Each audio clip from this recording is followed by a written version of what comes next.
Welcome, everyone, and thank you for joining us for today's webinar. I am Audra Mitchell, head of the Massey Learning Institute, and your host. To jab or not to jab? That is the question. And many of us have found ourselves having this dilemma. Do I take the vaccine or not? Can I still get COVID after taking the vaccine? Is the vaccine safe? Which vaccine should I take? What are the long-term effects of taking the vaccine? And so on and so forth. Because we know and understand that many of us are searching for answers to guide our decision-making, we at MLI are pleased to offer you a special extended edition of our webinar Wednesday as we explore this global issue. According to WHO, it is not the vaccines that will stop the pandemic, but being vaccinated. It is therefore our intention to shed some more light and clarify some key points around vaccination. So just a little housekeeping before we get started. As is customary, our Q&A segment will take place at the end of the presentation. During the presentation, please post your questions in the Q&A box, and at the end, we will address as many of your questions as time permits.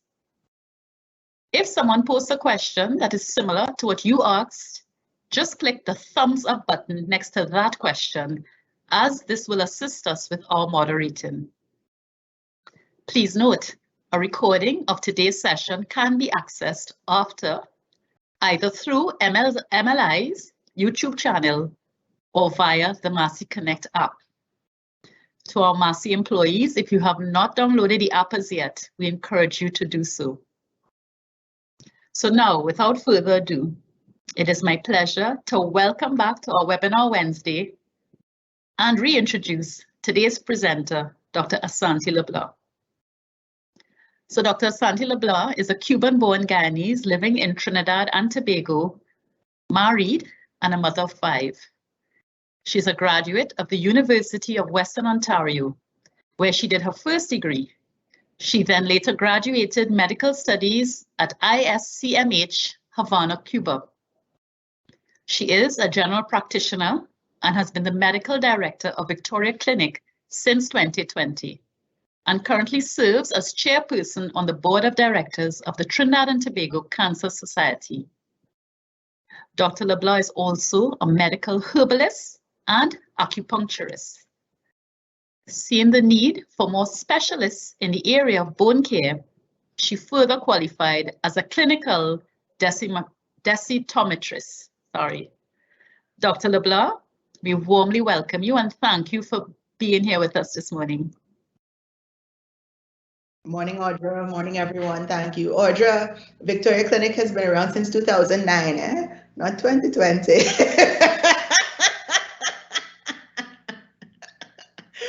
So let me get my my presentation up. Right. Everybody seeing it? You seeing it, Audra? Yes? Okay. Yes, I am. Yes. Great. So thanks so much for having me. We'll go through. Let's see how it goes. So to jab or not to jab, that is the question. So tell me something. How many of us have used birth control? How many of us use a seatbelt? How many of us have burglar proofing in our house? All of these are preventative measures that we use, but none of these are 100% safe and 100% tried and tested. We have stories of women and men who've used different methods of birth control, yet they have children. We have people who use the seatbelt and they have accidents, but guess what? They do not die. We have burglar proofing in our houses to prevent a burglar from entering, but yet they may still enter, but it will slow down their entry. I say this to you because I want you to understand where we're coming from when we say it's important to be immunized against COVID-19. And then people come back and say, but it's not 100%. Nothing in life is 100%. Well, there are a few things. Death is one, for sure, that's 100%. So I want you to have that in your mind as we go through this presentation. What is a vaccine? So vaccines generally have germs or parts of the germs that cause disease in human beings. The germs are generally weakened to a point where they cannot make you sick, or we use a part of the germ that we find is recognized by an immune system. And the reason we find that that is the part recognized is because we do scientific studies as germs come about. Once you're vaccinated, a vaccine will stimulate your immune system to produce antibodies. So we have both a cell-mediated response and a humoral-mediated response, and that allows your body to have memory cells, so that when you come into contact with that germ, your body or your army, your defense mechanism, is already ready for that germ. So it recognizes that germ and is ready to fight and prevent illness. You know, a lot of people are saying, how the vaccines come about so fast, how this happened. And I just thought you should get this perspective. Right now in development, we have 184 vaccines in a preclinical stage of development. 104 vaccines are in the clinical trial stage, and we have 7 vaccines approved under emergency use authorization by the WHO. Let that sit with you a while for you to understand that scientists don't just sit back and say, oh, let me wait and see what happens. What scientists do is they do science. They look for stuff. They look to see how they can improve our response to germs. They look to see how they can improve our delivery of vaccines, of pharmaceuticals. So they have been working on vaccine development even before COVID-19 came about, because there's so many other viruses around and so many other needs around the world when it comes to healthcare. What are the types of COVID-19 vaccines that we have right now? We have the mRNA vaccines, which are the Pfizer and Moderna. We have the adenovirus or vector vaccines, which are AstraZeneca, Covishield, Johnson & Johnson, and Sputnik 5. And we have the dead viral vaccines, the Sinopharm and Sinovac. Those are the approved WHO vaccines, EUA vaccines, except for Sputnik, it's not approved yet. And I just want you to look at that quickly to compare the vaccine so you understand what it is you're getting. So every single vaccine except Johnson & Johnson is 2 doses, right? And the storage, the temperatures that the vaccines have to be stored at varies.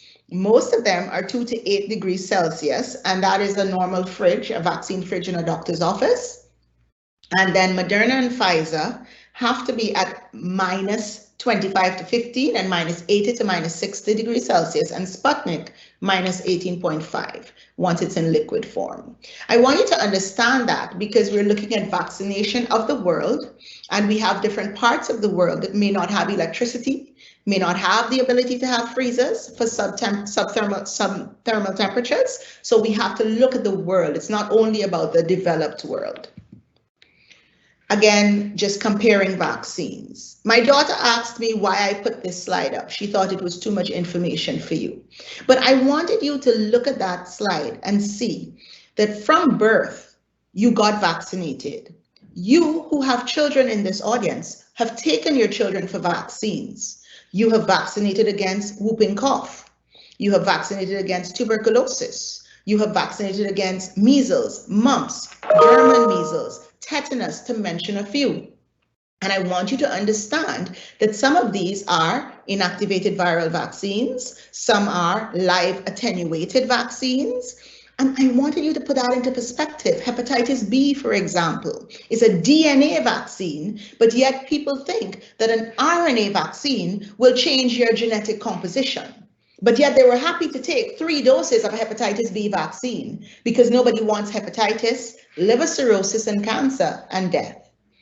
I say this to you not to scare you, but so you understand where I'm coming from and where we, the medical fraternity, are coming from when we recommend vaccines. I know there are a lot of conspiracy theories out there. I know people think that Bill Gates said he'll put a chip in a vaccine to follow you. I know all of that. And we'll go through all of that later. But I want you to remember, your cell phones track you everywhere you go, no matter what you do.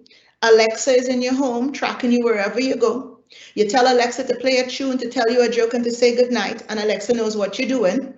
Siri knows what you're doing. You have Facebook, Twitter, and Instagram, and TikTok. The reason you get certain ads is not because those are very popular ads, it's because they're watching what you do. They have a pattern to what you click on. So let's not get confused that we're not being monitored, right? So I want you to understand that when we talk about conspiracy theories, right? So how do mRNA vaccines work? I told you they will not alter your DNA or your RNA. What happens? We take the RNA, and that is called ribonucleic acid, and we take the messenger RNA. We have different types of RNA in our cells, and the messenger RNA is the one that will have the code to make the protein.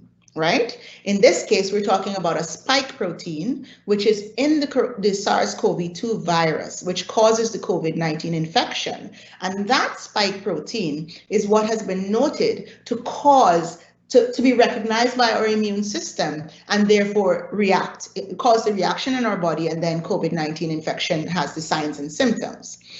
So the mRNA comes in for the spike protein. It's in the vaccine. We give it to you in your hand.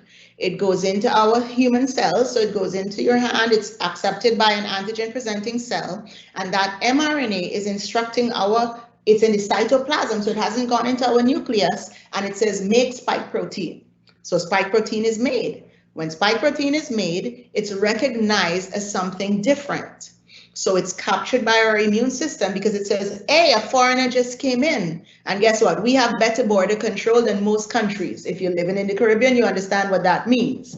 So therefore, spike protein comes in, we recognize it, it presents it to our immune system and says, this is a foreign something. It does not belong in Asante's body, and therefore let's create a response. Creates a response, and therefore, when the COVID-19 virus decides that Asante went to a Wessa party and didn't have on her mask, hugged up Audra, then it says, oh, let's jump to Asante. But then guess what? Asante was vaccinated. So Asante's body recognizes the SARS-CoV-2 virus, and then I am less likely to have an infection, less likely to have a serious infection, less likely to end up in the hospital and be intubated, and less likely to die. That's how an mRNA vaccine works. The viral vector vaccines. So remember what I say. So what's going to happen? We take the DNA from the SARS-CoV-2 virus and we want a vector. So we use one of our regular adenoviruses, which is a flu virus, but we know we've changed the machinery. When I say we, the scientists, because it has nothing to do with me, so that it does not cause a flu. We then put the DNA from the SARS-CoV-2 into that virus, and we make that virus a vector, meaning it takes the information into your cells. We inject that vector into the body. Once we inject it into the body, it is then recognized by the immune system.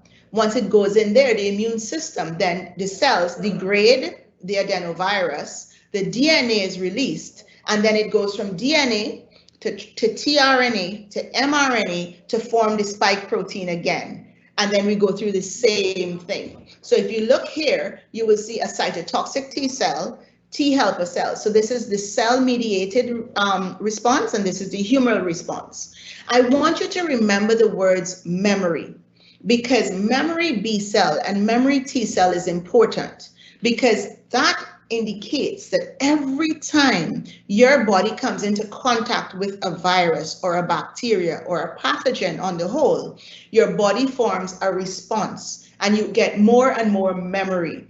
That is the way, that's the miracle of your immune system being able to really fight off an infection, especially when it comes to these viral infections.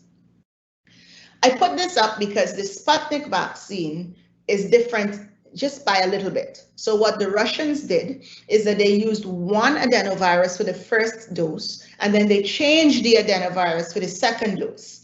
Some might say this is ingenious. Some might say no, WHO has not approved it yet, but you know that may be due to geopolitics as well. Let's be real, and I'll be very real with you. So what this does is the same technology, but the Russians decided to use two different vectors just in case your immune system decided to do something different with the first vector, right? So So that's all that is, but it's the same way that it's working, the same spike protein, everything. They're just using 2 different vectors in each dose, right? Great. So I've told you how the vaccines work, but how do we produce vaccines? As I told you, the scientists are not sitting back on their laurels, just doing nothing. So how do they produce vaccines? Once they have genetic information on the viruses or bacteria, as you can see in the middle of the chart, they then look at ways to isolate the pathogenic factor, because every bug has a pathogenic factor. It has something that is standing out that makes our immune system react. Once they find that factor, they will use rats. I'm sorry to say, we have to use something, so they use rats generally. And these are called preclinical trials.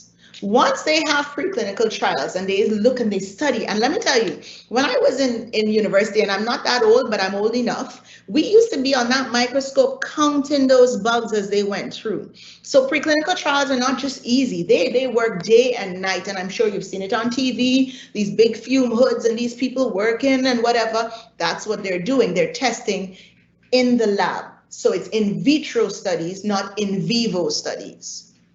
Once they have success in their in vitro studies, then they do a phase 1 clinical trial. This means they get a few individuals who are willing to give themselves up to the science to be tested on. And you saw that happen in England with the Oxford AstraZeneca. So it's a small group of people, and we test on them, and they test on them, and they look at the trials and they test on them. Then it goes to phase 2. So we get a little more, we get hundreds of volunteers. Again, note the word volunteer. So they understand their risk and they're monitored, right? And we do the testing on them. Then we see those results. Then it goes to phase 3 clinical trials. These are randomized control trials. So they use thousands of volunteers now in the phase 3 trials, okay? After the phase 3 clinical trials, after a lot more assessment and making sure no adverse events, we go to phase 4, and then it's given a patent and the vaccine is then able to be sold. Between phase 3 and phase 4 is where we're at right now. This is the emergency use authorization, because we know from phase 3 that we know what's happening. We're looking, and there's I want you to understand this. It's a constant monitoring. So for us who are in the so-called developing world, who believe that things don't work, you'd be amazed at the dynamic reporting system that exists. Because I know we think that we're at a disadvantage because of where we live, but I want you to understand that there is monitoring. And if we as physicians are doing our jobs right, then the monitoring is happening for sure. Okay? Sorry about that. Somebody decided to interrupt me. So we do the phase 3, and we're still doing phase 3 trials. So for example, those of us in Trinidad who are using the Sinopharm vaccine, which is the dead virus. So Audra, I forgot to mention the dead virus, so let me go back. The dead virus vaccine, before I go forward, I have to go back. The dead virus vaccine is where we have killed the virus, and we know it cannot cause disease, but the spike protein is still there. So we inject that into the body, and your immune system recognizes it. And can I tell you guys something? That is the oldest technology. So you have to give the Chinese their props. And I know there's a lot of racial connotation and cultural connotation when we say the Chinese vaccine. So I refuse to say it, but I must give them their props, because what they did is say, we have technology that is tried and tested and true over years. And that is the dead virus, because that is how the smallpox vaccine was created. And none of you will be old enough to remember the smallpox epidemic. And the reason is we don't have smallpox now is because of the vaccine. So it's important to understand that actually, to my mind, the dead viral vaccines are such old, true, and tested technology that they're probably one of the safest ones out there that I would close my eyes and tell most patients to take without even thinking second thoughts about it. So I wanted to let that be known, because however we look at it, that may be the vaccine that is most available to us right now. And I want to reiterate, and I will continue to reiterate, when you ask me what is the best vaccine to take, the best vaccine for COVID-19 right now is the vaccine that you have available to you, right? Don't sit and wait for one that you think is better, because I'm giving you the science and I'm willing to help you make that decision however I can, right? So this is the vaccine life cycle. I mean, it's a lot, but I want you to understand. Here is where we have the basic research. This is where we're doing the preclinical studies. And then we submit it. They submit it to say, can we do this? They have to say, can we make this for humans? And then we go. They say, okay, well, show us your dossier. Why you think it's good for a human? And then we go phase 1, phase 2, phase 3. I want you to understand that the COVID-19 vaccines were able to be developed and distributed on the EUA, which is Emergency Use Authorization, because everything happened in parallel, right? But no steps were skipped. There was definite use of information, and we had to act, because do you remember when COVID-19 hit, how many deaths we had last year? Do you remember Italy? Do you remember the US? Do you remember the UK? And I call those countries because those were the ones. Let's not forget the deaths that were not recorded, which include our underdeveloped countries, because they were just happening, and it was just happening, and we were just accepting it. So this is important for you to understand, that vaccines are monitored continuously and can be pulled, all vaccines. So don't think that the vaccines that we're giving your children for years are not monitored. They're constantly monitored, they're pulled, they're adjusted. I could give you examples of that as well. For example, our polio vaccines were changed over years. And so there are different things that we do. But you know what happened? COVID-19 put us in the University of Facebook and Instagram. It put us in the University of Google. We thought as scientists that if we gave you more information, we were being transparent, that the public will say, okay, we understand and we trust them. But it backfired, because you didn't study the science. And then we had conspiracy theorists and we have anti-vaxxers, and they decided to change the information. And so that is why we're doing programs such as this, so that you understand that we're being transparent as we can be, but we cannot teach you what we learned in university, but we're going to break it down for you so you understand that it's not we sit back and wait. It's a constant job. That's why they get paid, because they work every day to find ways to protect humanity. Yeah. So I know we have a few territories here. So Colombia, buenas tardes, buenos días, ¿cómo estás? So in Colombia, we have the Moderna, the Pfizer, the Johnson & Johnson, the AZs, the CoronaVac or Sinovac. St. Vincent, how are you? I hope you're doing well. Moderna, Pfizer, we have Sputnik or Gamaleya, we have the Johnson & Johnson, the AZ, the Covishield, which is the same as the AZ, and it's made from the Serum Institute in India. St. Lucia has Covishield, Guyana has AZ, Sputnik, Covaxin, and they have Sinopharm. Barbados has Covishield from Serum Institute of India. So that's the information I have. St. Kitts, Covishield, and Trinidad has Covishield and AstraZeneca and Sinopharm. Well, our Covishield is our AstraZeneca that we have, and we have Sinopharm. And hopefully, if the Prime Minister is true to his word, we'll get Pfizer. Yeah. So COVID-19 anew and the SARS-CoV-2 virus. This is a novel virus. That means it's new. This means it's a dynamic situation. This means that we're still discovering. As I speak to you now, new information has come up on the SARS-CoV-2 virus. So there's no doubt that you could go on Google now while I'm talking and hit me with a question. I'd be like, damn, I don't know, because it's new. But what it's important to understand is that we're continuously having technological advances, allowing for a much more dynamic response to the COVID-19 infection. The SARS-CoV-2 infection affects the body in so many ways. And I want you to understand that it really depends on your individual status as well, your comorbid conditions. There's so many factors, your age, what is happening, your circumstance. It's so important to understand that. We all know the symptoms, but I thought I would bring it back to you. You know the fever, you know the cough, the sore throat, The fatigue, like if, oh my God, and so much of us are tired already that we think fatigue is because we just cleaned the house this weekend. So I hear that all the time. Oh, it's just a tiredness, you know, but I cleaned the house, or I cleaned out the garage, or I did this, and it's an endless fatigue. A simple runny nose could be COVID too. You understand COVID-19 infection. Eyes, conjunctivitis, shortness of breath, chest pain, palpitations, all of these, nausea, vomiting, diarrhea, body pain, all of these are symptoms and signs of a COVID, and the dry cough. Let's not forget that cough.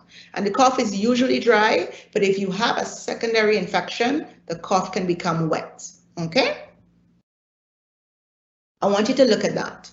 This here, right here where I have my arrow, if you could see it, this is the smallest aspect of your lung tissue. It's called your alveoli.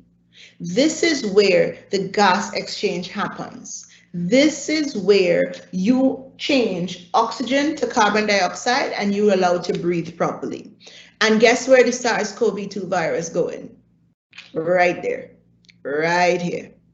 And when it goes there, it causes inflammation. And when the inflammation happens, these walls start to fill up and you get a ground glass appearance on a CT scan. You get them filled and we decrease your lung capacity. So we decrease your ability to exchange oxygen and carbon dioxide, and therefore the shortness of breath will happen. Some more impact of COVID on the body. Mental health, Audrey will tell you I was talking about mental health just now. And the reason you'll have mental health problems is just the fact that we've heard so much about COVID. When you see COVID positive on a report with your name on it, you may already go into a crazy zone because you will think COVID means death. So there are a lot of mental health issues, anxiety, shortness of breath, the weakened heart, lung scarring. Now these are long-term impacts. And complications of COVID. Impaired mobility. I see people for months unable to move. They have no energy. Liver damage. I'm seeing it all the time. So let's not think that COVID-19 is just another flu. It's not just another flu. This is a viral illness, a respiratory viral illness that has a huge impact on our bodies, right? And especially depending on our comorbid conditions. What are our comorbid conditions? I hate to say it, but the greatest pandemic in the Latin American and Caribbean world are NCDs, which are non-communicable chronic diseases, which include diabetes, hypertension, cancer, lung problems owing to smoking most times, and professional work issues, COPD, asthma, emphysema, bronchitis, obesity. So obesity, I'm not talking about like me who's selectively plump. I'm talking obesity, a BMI higher than 30, we have problems. And when you have these comorbid conditions, there's more potential for complications with a COVID-19 infection. The increased risk of complications leads to an increased risk of death, right? So it's important to understand that. So then we know what COVID does. We know the protocols we have. So then we say, well, we got a vaccine, guys. Let's use the vaccine. But note that the vaccine has to be used in tandem with the protocols. And then people say, oh God, but the side effects. So I said, let me break it down for you. We have what we call acute side effects, common side effects, or reactogenicity, which means expected reactions to the virus immediately within 2 weeks of having the dose of the vaccine. These include pain at the site of injection, along with some swelling, fever, headache, sore throat, fatigue, body pains, and chills. I'm a relatively healthy young woman. Yes, young is the word. And I believe that I am as in top condition. My labs say I'm good. Do you know I got the vaccine and I got all of these for 48 hours? And I'm still here in front of you with no extra horns, no problems. I'm speaking to you fully vaccinated, fully immunized, and have no side effects to talk about. What am I trying to tell you? That these are things that you get with almost all vaccines. Do you know I took my tetanus vaccine after my COVID-19 vaccine, and I got more symptoms from the tetanus vaccine that has been around for years than I got from the COVID vaccine that just came out last year. What am I trying to tell you? I'm trying to tell you that you will have something happen, possibly, but it will not last longer than 24 to 48 hours, right? But I will not lie to you.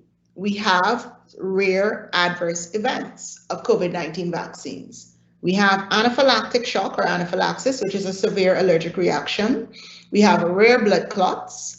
And this is noted due to a platelet factor 4 antibody reaction. It's called a VIT, vaccine-induced thrombocytopenic thrombosis. It's a very rare occurrence, and it's a very rare location.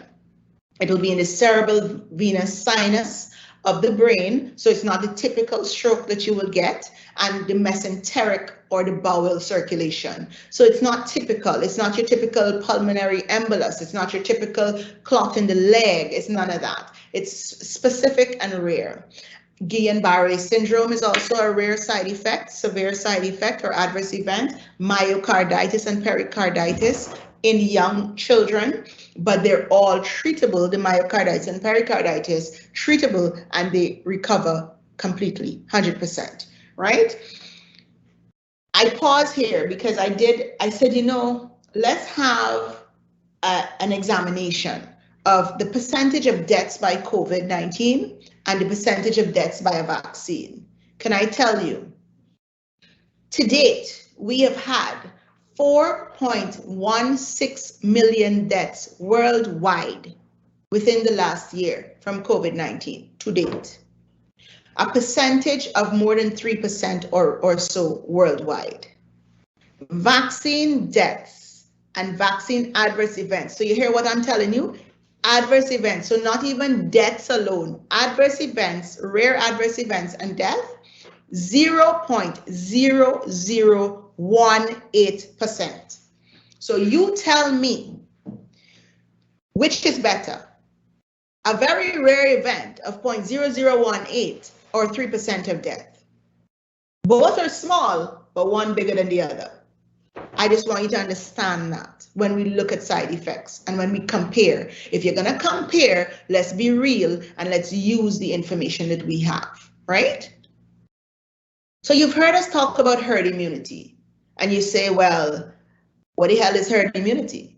Or, well, let everybody else get vaccinated and then I don't need to be vaccinated. But if from your poll that was done, I saw that 50% of you got vaccinated and 40 didn't, 47 didn't, then we can't get herd immunity, because herd immunity needs 70% of the population to be vaccinated. So if 40% of you do not wish to get vaccinated, we will never achieve herd immunity. And what is herd immunity? Herd immunity is important because it's when those who really truly cannot be vaccinated are protected by us who can be vaccinated and got vaccinated in time. And that allows for less risk and possibility of transmission of the virus. So here is it. Here's how it's going to work. The black are the not infected. The orange, infected with mild symptoms. The red, severe disease. We got that? Good. If I vaccinate with herd immunity or total vaccination, I'm going to block transmission and disease, and I can also block disease, right? So I will only get not infected and I'll get mild symptoms. Those are my options with a vaccination program with herd immunity. Nobody takes the vaccine or we don't have herd immunity. This is our outcome here. Severe infection, more mild symptoms, and much less people not infected.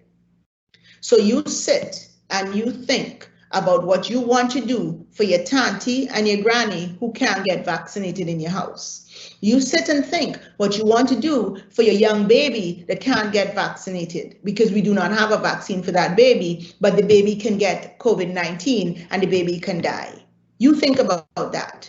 We complain about having to do a PCR test on a baby. But what happens when the baby gets sick and we have to do the test on the baby? I want you to sit and think about this, because as much as we want to think that vaccines is not making a difference, it's why are we doing it? If we could still get sick, You're misunderstanding and you're missing the plot. If I'm fully immunized and I come into contact with COVID-19 and we have variants, which we will speak about just now, I may not get an infection.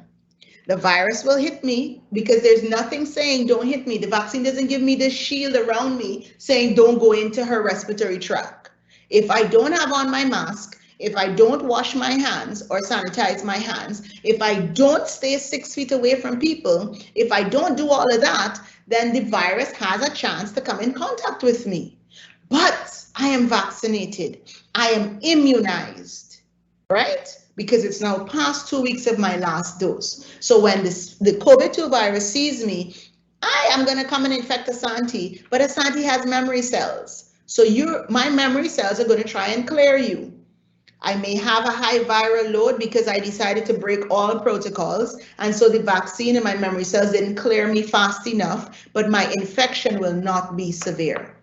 I may not show a single sign or symptom. You understand? So that is the importance of the COVID-19 vaccine. Variants. I know you all know the word variant. Everybody know the Delta. Nobody remember anything else. Is Delta and Gamma all true? And then who I know it, they know it as the Brazilian and the Indian. Again, we culturalizing. But these are currently variants of concern, where we have the Alpha, the Beta, the Gamma, the Delta. So again, you'll see the countries that they were found in, most prominent and dominant, that's where they started. So the Alpha was in the UK, the Beta was in South Africa, Gamma in Brazil, that's the P1 variant, which is dominant in Trinidad, by the way. Sorry, I went ahead. And then we have the Delta in India, which is already in some of our territories that we're speaking to today. We have currently variants of interest, so they have not come up yet in big amounts and not predominating and not dominating and not very pathogenic yet. And they're the Eta, Iota, Kappa, and Lambda. But guess what? This is for you to understand that the scientists are still looking at the virus. They're not saying, well, we've done the vaccine, so we're done. They're still looking, and this is what they're seeing, that the virus is still trying somehow to mutate and give us different variants. As I mentioned before, remember this virus has to try and survive. That is what its purpose is about, to try and survive. And for it to survive, it has to mutate. It will try and mutate so that it can do what it wants to do, which is to kill humans. That's what their goal is, to kill humans. It didn't come in to live with us like a symbiotic relationship. It's coming to kill. I don't know what more we need to tell you about that. Yeah? So common questions that are asked about vaccination and the vaccines. How long should I wait to get vaccinated after having a COVID-19 infection? The WHO recommended waiting 6 months to vaccinate individuals who've had a COVID-19 infection, but that was due primarily to the limited vaccine supply. However, so you're understanding? I want you to understand. WHO is trying for vaccine equity. It's called the World Health Organization, not the American Health Organization, the Trinidad Health Organization. It's the World Health Organization. They are trying to have equity. Now, between me and you, we know it's not working well, but they're trying. Dr. Tedros pleading, and we're trying. However, emerging data has shown that people who have had a COVID-19 infection can get reinfected in some areas where the variants are dominant and of concern are circulating. So what they have said is that we can wait 90 days post-infection to give a shot of vaccine if you've had a COVID-19 infection.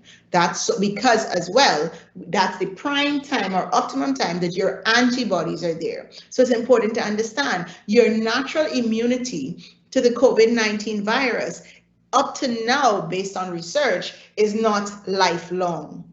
So your antibodies circulating go between 3 to 6 months. And that is, again, a dynamic situation, one being studied, and that is the data we have to date.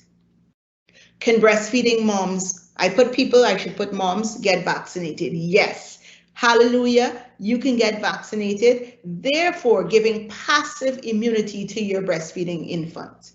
So breastfeeding moms can be vaccinated. There are no contraindications as of June 2021. Are people with certain characteristics more likely to have a significant side effect after getting vaccinated? As of June 2021, we do not have evidence saying that certain people have certain side effects. We do not have that data as yet, as of June 2021. Can we trust vaccines that have been developed so quickly?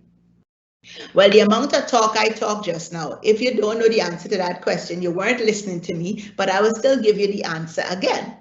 As I told you, it's a process. Vaccines have been developed in a record time due to the technological advances and experience gained with the SARS and the MERS coronaviruses that we've had before, which were the swine flu viruses and stuff that we had years ago, but they were not pandemics. They were just epidemics in Asia. All the vaccines are approved by regulatory agencies and they're absolutely safe. They've completed their phase 3 clinical trials and they will not be allowed to be used in us as a population if those trials have not been completed. So when a vaccination campaign begins, such as the ones we have worldwide, tens of thousands of people have already received that vaccine during the trials. The main unknown and the answer that we still don't have is the result of the speed at which the clinical trials have been carried out, and based on the speed that the trials have been carried out, how long the vaccines will protect us. As of now, we know that the vaccines are protecting us between 6 to 8 months. But again, it's a dynamic situation. And if we vaccinate and we have herd immunity and we reduce transmissibility, then guess what?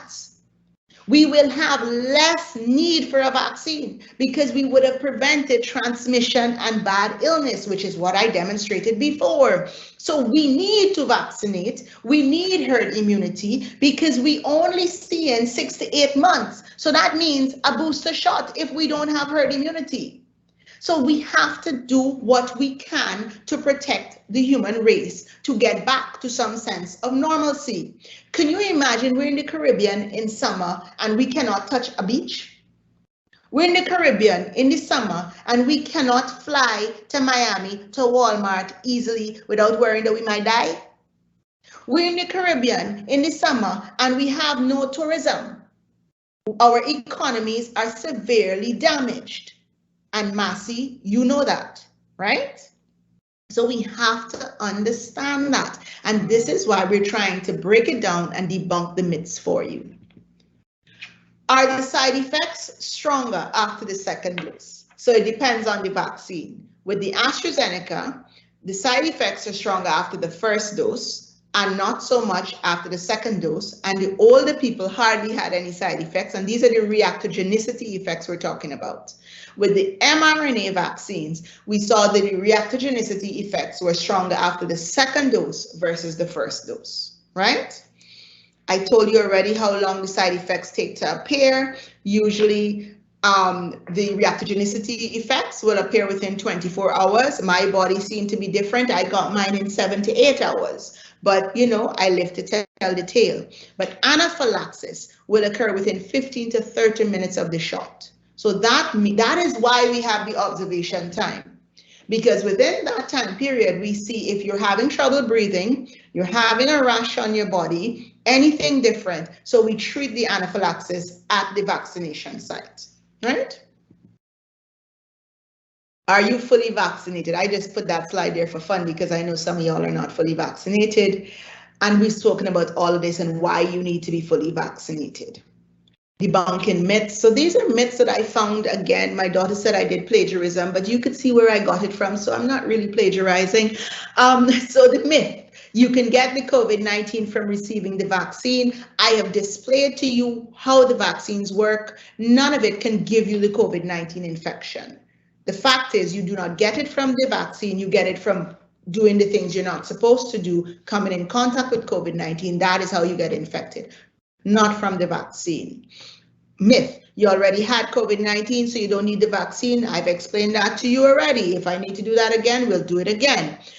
If you've had the COVID-19 vaccine, we don't know how long your immune system is going to be able to have, active immunity against the virus. So we want to give you a shot as a booster to your immune system. So you are actually starting out from a better position than those of us who did not have the infection, but you still need to be vaccinated.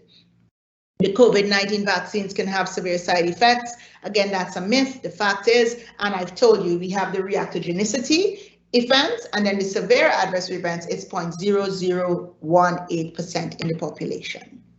Myth, COVID-19 vaccines alter your DNA. I have told you all of that. We are not changing how you breathe, how you talk, how you walk. I think some of the foods we eat will probably change our DNA before the COVID-19 vaccines, but that's a whole different topic and we won't go into that. Myth, you could stop wearing a mask once you've had the COVID-19 vaccine. Well, we've lived to tell the tale with America and England, who thought it best after being vaccinated to have big events indoors without a mask, and they have now reverted to wearing the mask indoors because they recognize you still need the mask. Again, a lesson to be learned from the developed world, or the so-called developed world. The vaccination is an added protective shield. It is not the be it and end it of it all. This virus does not stop with the vaccine, and we have to work together as a human race to stop the deaths, to stop the spread, and to ease the epidemic. So, sorry about that. No, just go ahead. Right. So, and the other myth, COVID-19 vaccines are unsafe because they were developed so quickly. Again, guys, I mean, there's no more I could say about this. I told you what scientists do. I mean, that is a thought. It's a myth. It's a myth. It's a myth. The fact is everything I've told you about how vaccines are developed. So to not jab, these are the things I hear. I'm not taking the vaccine because Bill Gates said the chip being implanted in my arm. I don't know how the chip going through that needle, but go for gold. I'm not taking the vaccine, it was produced too fast. We've spoken about that already. I'm not going back there again. I'm not taking the vaccine because God will protect you. Funny about that, we saw the priest, or the what you call him now, the pastor, who told his whole congregation that God will protect them from COVID. He just died 2 days ago. And that's just one that you know about. So trust me, there's a thing that I learned, and I'm not a very good Christian. Those of you who know me will know that. But God always say he only helped those who help themselves. So if God will protect you, there's a reason he has scientists and people like me who will tell you about the vaccination program. So that's a myth completely. I'm not taking the vaccine. Well, God will protect you if you listen to us, but you know. I'm not taking the vaccine because I don't want to put toxins in my body. Let's think about that for a second. What did you eat for breakfast? What did you eat for breakfast? Did you stop at Chefette if you're in Barbados? Did you stop at KFC? Did you have a doubles if you're in Trinidad? In Guyana, what did you eat? Right? In Colombia, what did you eat? Because even though you might have had an arepa, a bacon saltfish, I bet you there were toxins somewhere. So you tell me you don't want to put toxins in your body and we will analyze the food you're eating, okay? I'm not taking the vaccine because you need more time. I don't know how much more time you need because in a year we see 4-point-something million people dead. So you keep asking for time. Let's see if that works for you. I'm not taking the vaccine because you have the right to say no. Yep, you have the right to say no. You have the right to die. You have a lot of rights. There are a lot of rights that people have. But guess what? You also have the right as a human being to protect your loved ones. That is your right. So you think about that for a second. You know, we've reached a stage in life where we all want to have rights. We all must have rights. Everything must have a right. An ant have a right, a rat have a right, everything have a right. I don't know when they're gonna stop having rights, but think about it. How many people are dying because people have rights? But they don't have the right to death with dignity because they're thrown into a hole or they're burnt without their loved ones saying goodbye. So do they have rights? So because of our stupidity, people may not have rights to die with dignity, to say goodbye to their loved ones. I'm not taking the vaccine because it's a man-made virus and it's a conspiracy to track us and get rid of us. I really don't know what else to say. You might have watched too much Netflix, you know, I mean, who knows? I won't tell a lie. We have biological weapons around, but the reality is we have to deal with what we're dealing with. And what we have happening is an epidemic. It's a pandemic.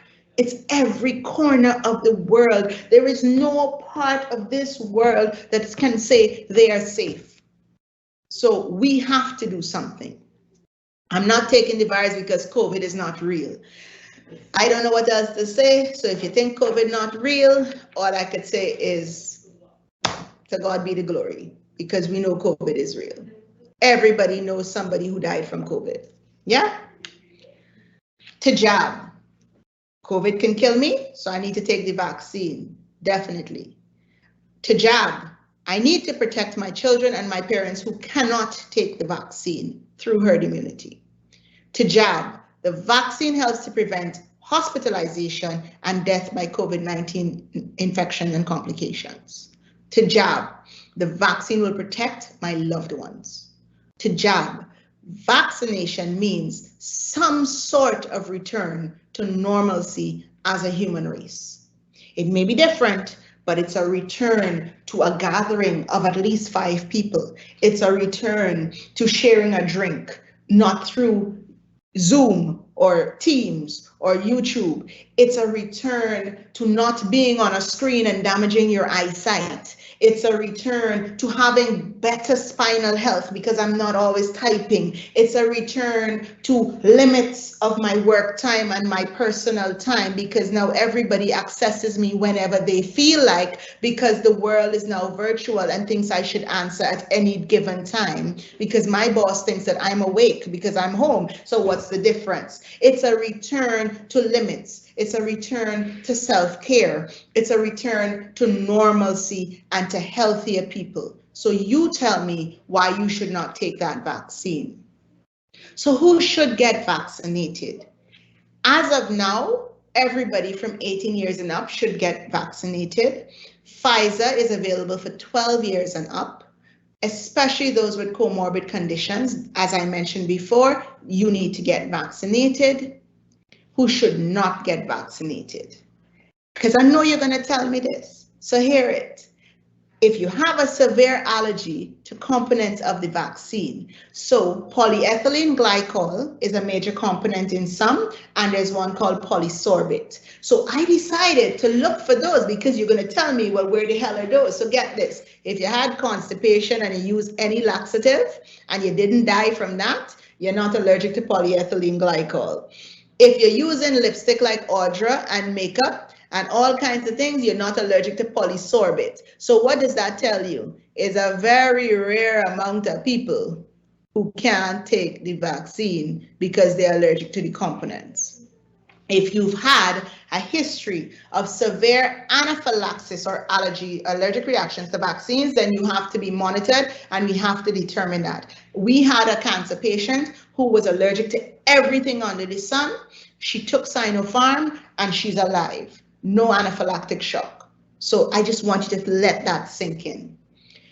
It depends on the status of your immune system. You remember how I told you the vaccines work. So your immune system has to be intact. So if you're a leukemia patient undergoing treatment, we will be suppressing your immune system. So you may not be eligible for the vaccine at the time during your treatment.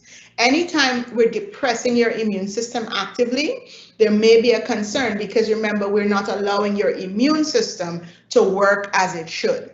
So those are the people that we then try to figure out when is the best time to vaccinate them. Okay, so it's not an absolute contraindication to them being vaccinated, but these are the people we want to protect through herd immunity. So the little children that have leukemia and lymphomas that are now in treatment, all of them are the ones we want to protect with herd immunity. Credible sources of information. This is a thought. I sat there and I thought, what are your credible sources of information? I really had very little to say on this. So I said your Ministry of Health and your doctor that you trust. I'm really trying to think of more, but there's really a delicate balance between information and misinformation. And I would beg of you not to fall prey to the pandemic of misinformation that is occurring on the internet, where information is being changed, contorted, and distorted for no reason. Because when you look at it, some of them have had their vaccines and they're just playing with your mind. And some are like the pastor who just didn't know what he wanted to do and then he dies, you know? So you have to really look at who gives you information. and understand it. And you know, I want to say something here. I mentioned inflammation. So I noticed that there's an ad going around now talking about different supplements to fight inflammation associated with the COVID-19 infection. Please note, there's no scientific evidence to boost it, but yet you're going to go and try it and you're going to think that that's going to protect you against the COVID-19 infection. Do not follow that information. Understand, and that's I want you to understand that, because all of us willing to try goji berry, acai berry, noni, anything we hear about. And I'm a herbalist, so don't get me wrong, I believe in the power of plants, but we are always willing to try anything. We want to try anything named supplement. If it say gonna make me lose 10 pounds in a week, I go on to it. If it say anything, we don't care. You don't care if it have polyethylene glycol. You don't care if it have maltodextrin. You don't care what it have. But when it comes to a vaccine, tried and tested, you want to know what it have in it. So, you know, try and think about your sources of information. So think again. There are things you can be vaccinated against: measles, mumps, rubella, and then there are things you can't be vaccinated against: lies, ignorance, and paranoia. So the question remains, to jab or not to jab? Massey's quotation that we have brought up is cooperate and vaccinate so we can truly celebrate as a population and a human race. I thank you very much. Wow, Dr. Le Blanc. Thank you for such a comprehensive presentation around the whole topic of vaccination. I have certainly learned a lot, and I know it has helped us all gain a better understanding in terms of how vaccines are created and everything you shared this morning. So I want to thank you. So I see we have lots of questions. Right, and I know you're eager to respond and answer, so I now will hand you over to the capable hands of Mrs. Renee Modest. Renee Barnett. Sorry, I know Renee Barnett.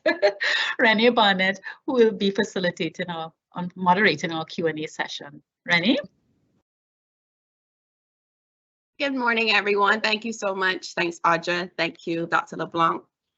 Okay, so our first question this morning is coming from Asser Harris. What about the vaccines developed by Cuba? What is their efficacy rate as compared to the other vaccines? So as you heard, I'm a Cuban-born Guyanese. I support anything Cuban. Cuba has 5 vaccines that are currently being done. They just got one that was noted to have the similar efficacy of the Pfizer and Moderna, which was 90%. However, the Cuban vaccine has not been WHO approved as yet. Again, that may be due to some geopolitics, but also Cuba has 11 million people, and due to the embargo that the United States has against Cuba for years during the Cuban Revolution, they're actually using their vaccine in their population because they will not have access and equal access to vaccine equity. And that is simply because of geopolitics. So I have no problem if you can reach Havana to get that vaccine, but for me to tell you to hold on for the Aldana to come to you, or the Sobrania to come to you from Cuba, it will take a while due to geopolitics. But I definitely think that Cuba has something going for them with their vaccine.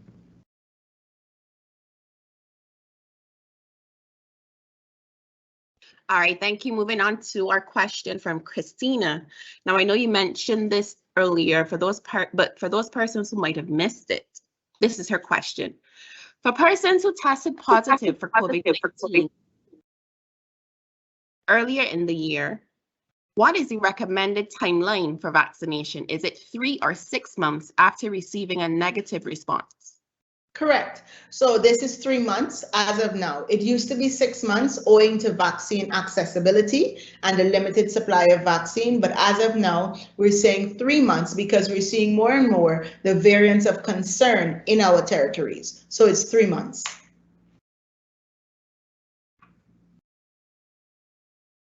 All right, thank you. Moving on to Sophie's question.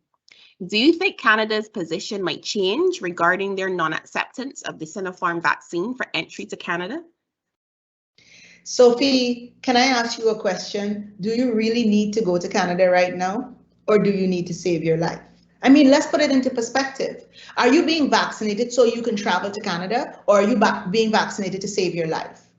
Canada's policy is simple. If you're not vaccinated by a vaccine of their acceptance, then they're going to put you into quarantine.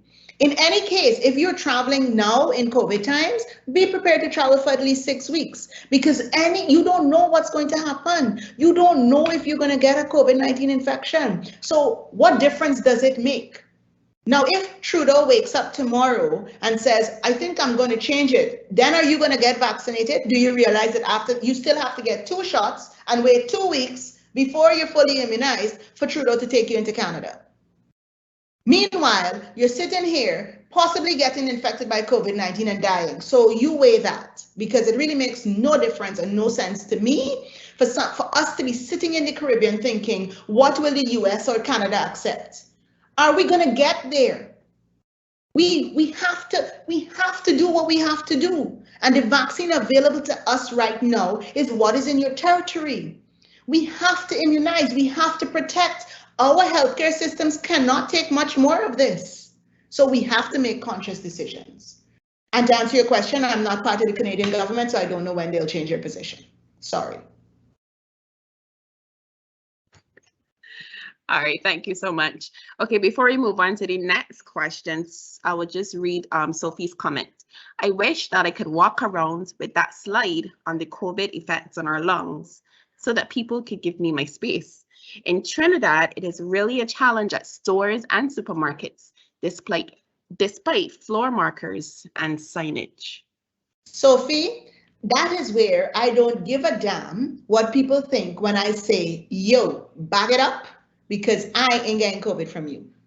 This is where I make a conscious decision to walk out of an establishment because I don't need what you have if I am not being protected. This is where I make it known that exactly how you have the right to say no to vaccines, I have the right to tell you to back the hell up. I have the right to tell you put on your mask and don't come near me.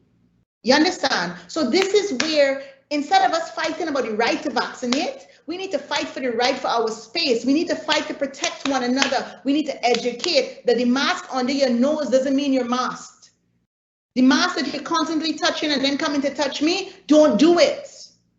Coughing like this and your nose exposed means you're still spreading whatever you want to spread. So you, Sophie, you have to have a spine to say, if you ain't doing it right, I'm leaving.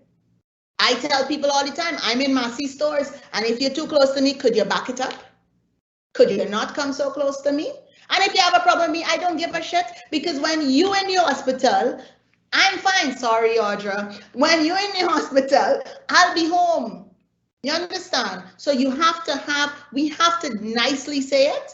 Do you mind, the space? And if they respond, then hit it, because I bet you, if you have 10 people around you, 8 of them gonna defend you. Sorry.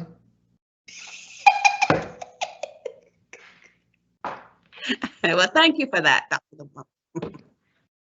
All right, on to our next question from Christina. What exercises or remedies would you recommend for someone in a recovery stage?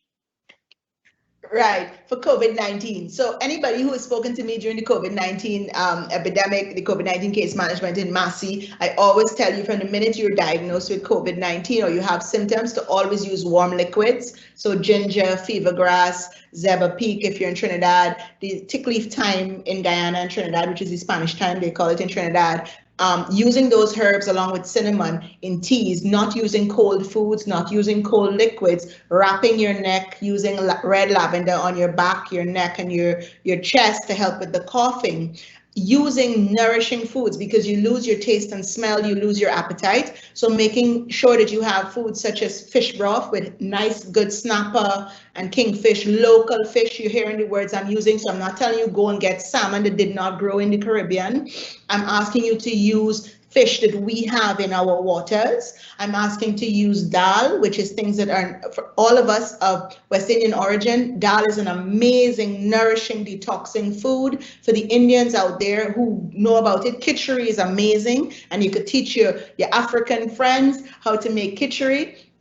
It's an amazing food in terms of rehabilitation and convalescence, using beef bone broths, oxtail stews, because you will tend to want to have more liquids. So using those nourishing liquids will help to really reconstitute and help with convalescence, for sure. And then, I mean, I use herbs that are Western herbs, such as mullein, to help strengthen the lung meridian and therefore your immunity.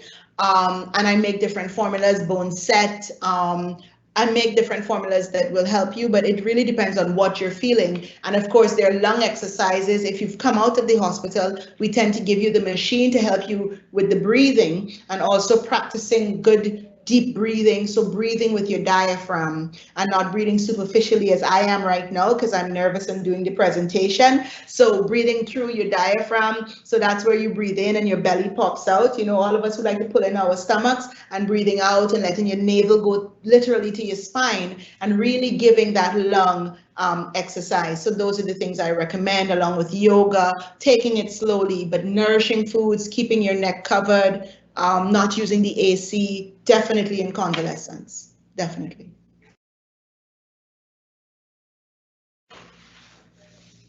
Okay, wonderful, thank you. Moving on to our question from Astor. Should individuals with low blood count around 7, and he has female in brackets, should they take the vaccine? Yeah, so I would prefer you to speak to your doctor, because I don't want Massey to be accused of giving information without knowing all the details. So you really and truly should have a conversation with your doctor, because we have to know if that low blood count or anemia is a chronic anemia. Is that your norm? Are you showing symptoms? Because it's important to understand that if you have a symptom such as a cold, a cough, shortness of breath, you shouldn't take the vaccine when you're acutely and actively ill. So while there is no definite contraindication to anemic patients being vaccinated, you do have to check with your doctor to make sure that you can be vaccinated at that time.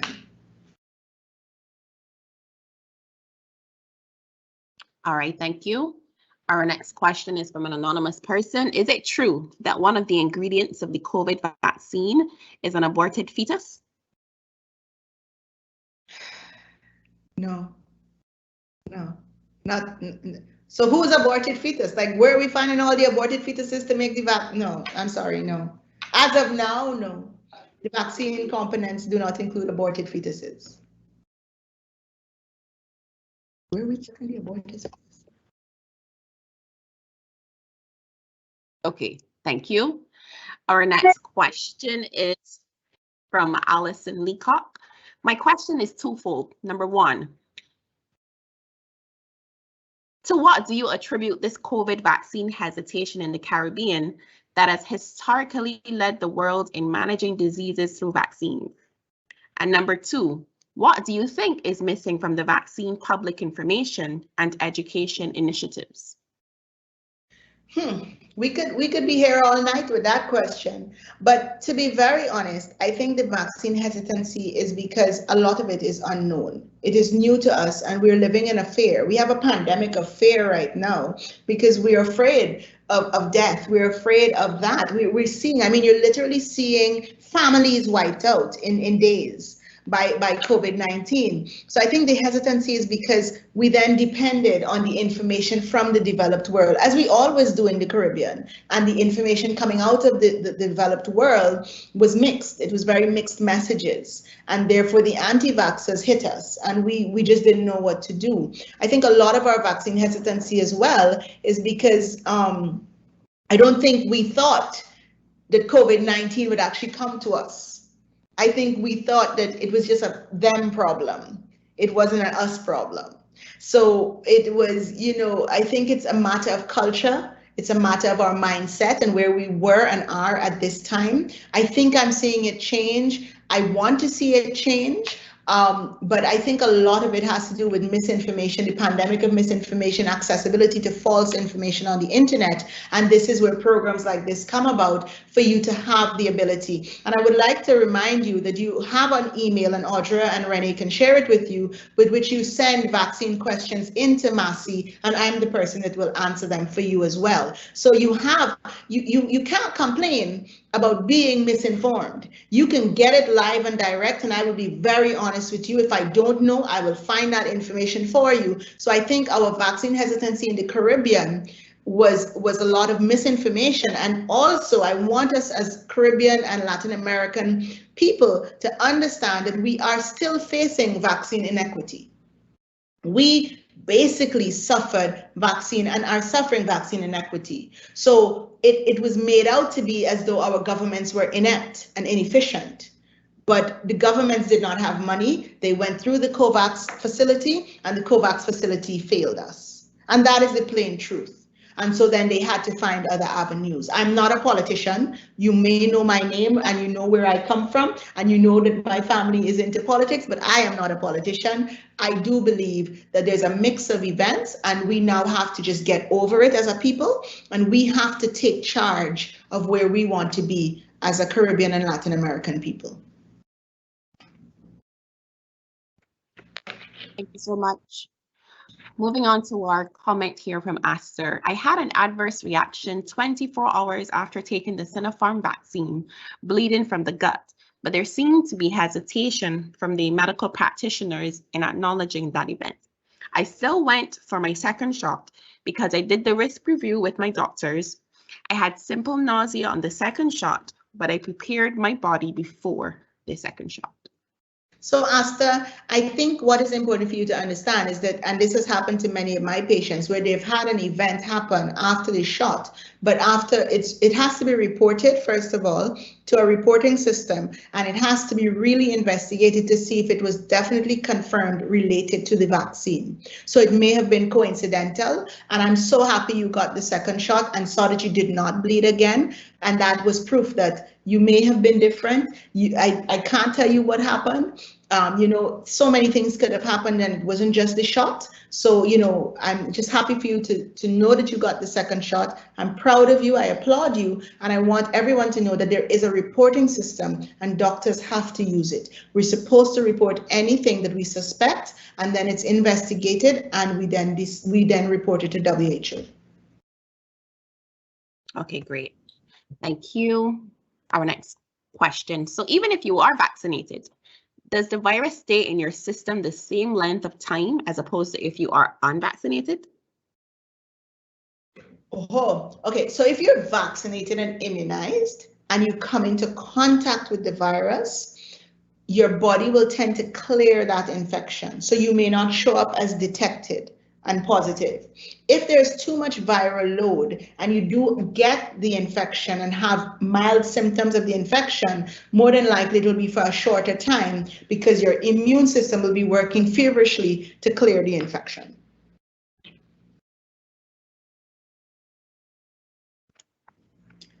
All right, moving along nicely. Why do people who have been vaccinated still have to wear their mask? And also, can they still contract the COVID-19 virus? Why is this? So I know you mentioned this earlier, but you can repeat if this person would have missed it. So I'm putting toxins in my body, as you can see. Okay, so because vaccination does not mean 100% protection. So if a seatbelt saves your life, but not 100%, will you choose not to wear a seatbelt and drive on the highway and then fly out the windshield? You understand? So the vaccine is not 100%. So because the vaccine is not 100%, and they've never claimed it to be 100%, they said it's an added protective layer. Then that means that it's an added layer along with the other protocols. They have never touted it to be throw away all your protocols once you're immunized. So you have, because you can still get, the virus will still come into contact with you and the virus will still try to infect you, but your immune system will try to clear the virus. But there is no guarantee that it won't be too much of a viral load depending on how that virus came into contact with you, that you will not develop mild symptoms. So that is why we're asking you to keep the protocols in place. And that might just be for now, because if we get herd immunity, then we might slowly be able to lose some of the protocols. And then the next question was what? The added question, right? The second part of the question, can we still contract the COVID-19 virus? And why would we still contract? Right, so the virus is still around me. So even though I'm immunized, I don't have on my mask, the virus can go through my respiratory tract and it will try to infect me. But again, depending on my antibody load, depending on where I am health-wise, depending on how much virus came into contact with me in terms of the viral load that I came into contact. So was it just open air at a barbecue, and therefore not much viral particles were able to come into contact with me because I had on a mask, or no mask, nothing, in a club partying and no space between nobody and 10,000 Delta and Gamma all over, then that coming into me. So I will get infected, and my infection, however, will be mild to moderate, and I will not end up in the hospital intubated or dead because I'm immunized.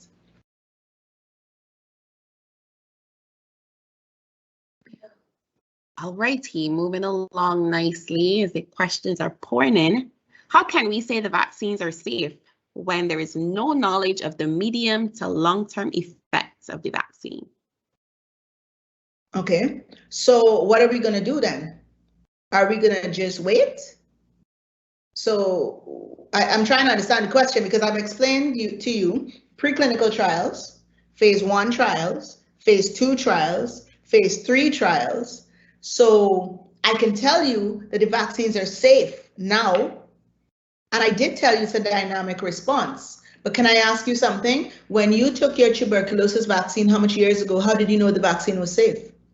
When you took your polio vaccine that you took years ago, and if you're younger than 40, or if you're 40 and over, sorry, and you took the polio vaccine, I could tell you the polio vaccine that they're taking now is different from the ones we got a long time ago, but they're still safe.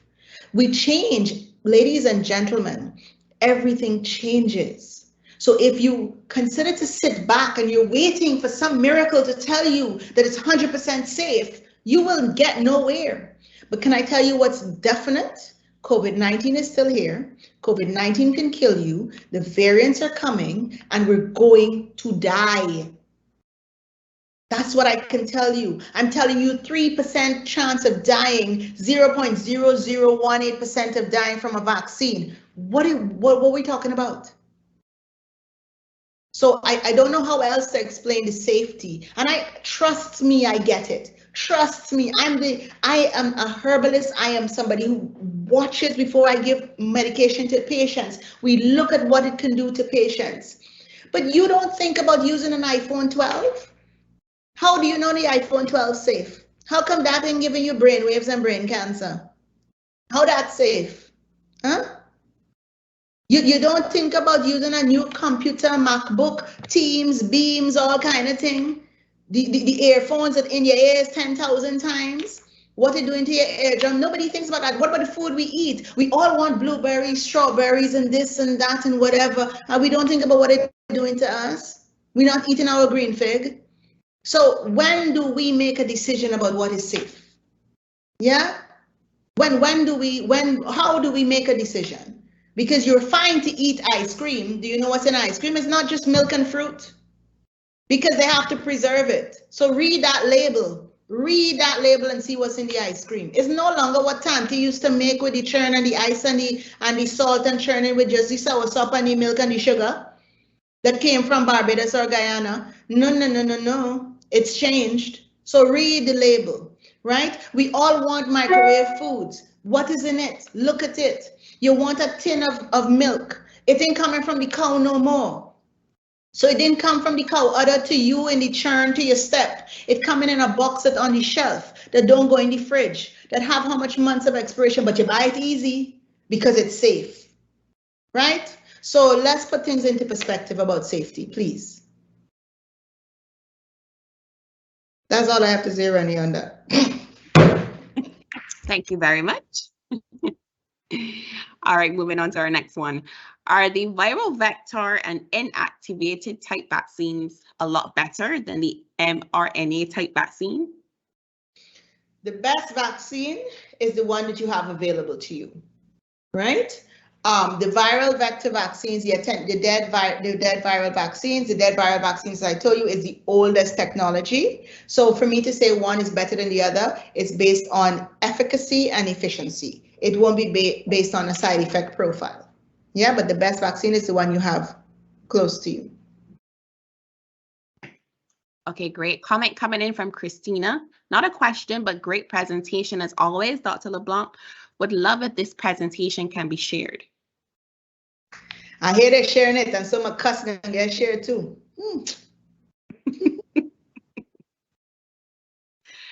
All right, our next question coming in from an anonymous person. So after taking a first dose in the farm on the 8th of June, 2021, the person had severe muscle and joint pain, causing daily swelling from the knees down. They can't stand for too long because the pain is severe below the feet, with blue and black spots appearing at the back of the leg. The person has a history of circulation problems due to previous injury, did not pay too much heed as some of these were reported side effects, but to date, it's continuing, and as such, I did not go for the second shot, as this is still an ongoing issue. Does having a first shot give you any protection at all? The first shot gives you about 60% protection. However, you do need to go to your doctor because the doctor has to analyze what's going on. You could be having a clotting situation. They need to report it and you need to be worked up. And then you may have to change the type of vaccine you're given for your second shot. And we have now learned that we can actually mix certain vaccines. So you may be able to be changed. So it's important for you to get worked up and checked out. Awesome, thanks for that. Dexter is saying great work and clearly put. I have no questions after this. Thank you so much, Dexter. Moving on to Karen. I know Canada has given AstraZeneca as the first dose and Moderna as the second dose. What are your thoughts on vaccine mixing? Repeat that for me, Renee. They had an emergency and they asked me to look at something. No. Karen is saying, I know Canada has given AstraZeneca as the first dose and Moderna as the second dose. What are your thoughts on vaccine mixing? I applaud it. So what they did see is that there was no issue and there was actually an increase in your immunity or the long-term amount of antibodies if they mix the Astra 1 dose with the mRNA as a second dose, and even 2 doses of your Astra would then followed up by 1 dose of your mRNA. So I have no problem with the mixing based on the literature that we have so far.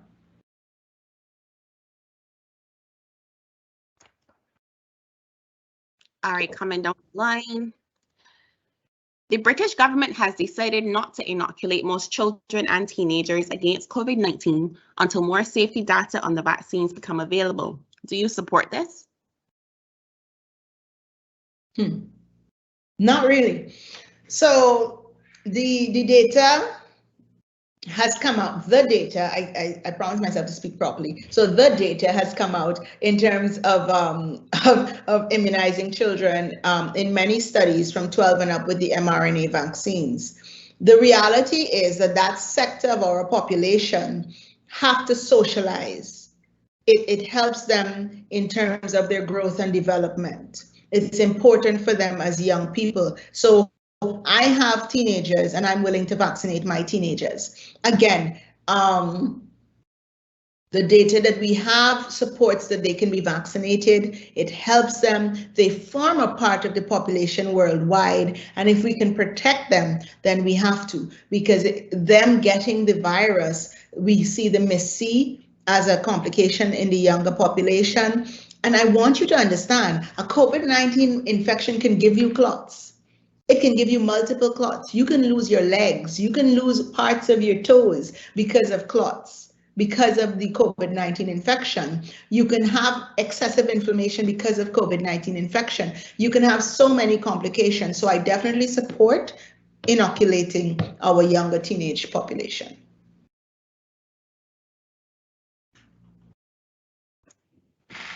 All right, thank you. We have another comment. Thank you, great presentation. Another comment from Sophie. Agreed, I'm fully vaccinated since June. Just curious. Let's move on to this next question here. Oh, not a question, just love your realness because COVID is real in all caps. There are many conspiracies surrounding the COVID-19 vaccine, and I strongly believe that this plays a major role in society's hesitance as it relates to jab or not jab. One that I often hear a lot is the inability to reproduce after being vaccinated. What is your take on this? I haven't seen anybody who has been inoculated and not gotten pregnant.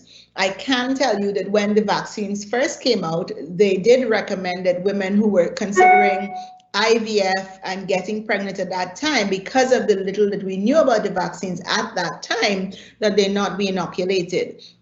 However, as of May, June of this year, they recognize that women of childbearing age who wish to be pregnant, I even have women who are currently going for IVF, and they have been recommended to get the vaccine, and we have not seen any problem with their fertility. Again, ladies and gentlemen, everything is dynamic, so it really is a personal choice. But then again, how many women are going to get pregnant now versus those who are not going to get pregnant? So if we get vaccinated, we protect those who cannot be vaccinated at this time.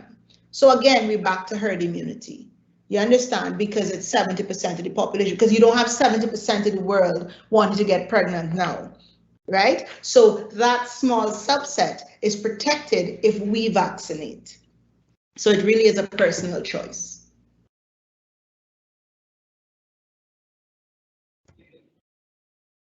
All right, Fana is saying, thanks, Dot. Excellent presentation and thanks for the clarity. This next question is similar to what you just answered, but this person was asking if it is true that taking the vaccine will eventually make you sterile. So you just answered that one. One last question before I hand back over to Audra, because we're creeping closely to our end time. So this person took the first jab, but they got COVID 2 weeks after. So then they weren't able to take the second jab. I know you mentioned how long you would have to wait before you go back for the jab, but does this person have to start from the beginning and take the first dose again, or can they just go straight to the second dose? No, you go straight to the second dose. So they delay your second dose by a month or so, a month or two, and you can have the second dose. You don't have to restart your cycle. And you're even in a better place because you got the jab, you got COVID, then you're going to get another jab. So you're going to have a lot more immune antibodies circulating for a longer time. All right, excellent. Okay, sorry, I know that I said that was the last, but one comment just came in. Job well done. I am one of those persons who are hesitant to take the vaccine. I will admit you have somewhat convinced me to look at the greater picture. Conversations with persons who are standing on the sidelines like ourselves can do us no good, as opposed to speaking to a health professional who dabbles in healthcare, whether it be COVID or not daily. Thumbs up to you on an informative presentation. Thank you very much. And that is the aim, to debunk the myths and to really clarify everything and bring it down and not talk above you or below you, to bring it to your level and understand what your real concerns are, for sure. Okay, wonderful. Thank you so much. I hand back over now to you, Audra. You're muted, Audra. Thank you. I was so caught up in listening, I forgot to unmute. So Renee, thank you so much for doing an excellent job moderating our Q&A. So, wow, the time flew, but what a morning. On behalf of all of us at MLI, Dr. Le Blanc, I really wish to thank you for your passion, and not only for educating us on vaccines in such a comprehensive manner, but also helping to demystify, a lot of the information that we've been hearing about the COVID-19 vaccine. And it is certainly our hope that, as our last person said in their comment, that this session this morning would have really helped to aid us in making that important decision. And as we realize, it is really not for our country, but really a global decision, and Dr. Le Blanc would have spoken about, the greater risk faced if we don't vaccine, all right? So we really hope that this session was indeed impactful for you and helpful. So thanks as always to my MLI team and tech support, without whom this would never be possible. Thank you to our attendees for your continued attendance and support at these webinars. And I saw again in the comment, a couple of you asked about a recording. So just to remind everybody, a recording of this session will be made available via our MLI YouTube channel, as well as on the Massey Connect app. So if you haven't downloaded the Massey Connect app, we encourage you to do so, because these recordings will be there as well as past sessions.